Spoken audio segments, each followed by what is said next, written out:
Guys welcome back to my channel. Morning లేచి బయటకు వచ్చి చూస్తే క్లైమేట్ కూల్గా భలే ఉంది అసలు. అండ్ లైట్గా వర్షం కూడా పడుతుంది, కొంచెం తగ్గింది. బట్ 4-5 డేస్ నుంచి అయితే ఫుల్గా వర్షం నాన్ స్టాప్ నుంచి నైట్ మార్నింగ్ మొత్తం పడుతుంది.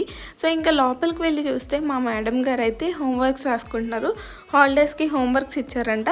వెళ్ళి నేను చూసి మాట్లాడించినందుకు నాతో కూడా హోంవర్క్స్ రాయిపించింది. సో నా చిన్నప్పుడైతే నాకు మా అక్క అన్నయ్య వాళ్ళు కూడా హెల్ప్ చేసేవారు. నాకు ఎప్పుడైనా హోంవర్క్స్ ఇచ్చినప్పుడు, లేకపోతే మా అక్క బీటెక్లో ఉన్నప్పుడు మా అన్నయ్య, సో వాళ్ళకి ఏదైనా అసైన్మెంట్స్ ఇచ్చినప్పుడు నేను హెల్ప్ చేయడం, అట్లా హెల్ప్ చేసుకునే వాళ్ళం. సో ఇప్పుడు నేను రిష్తాకి హోంవర్క్స్ రాస్తున్నాను. సో మళ్ళీ నేను 10th క్లాస్ చదువుతున్నాను అనమాట.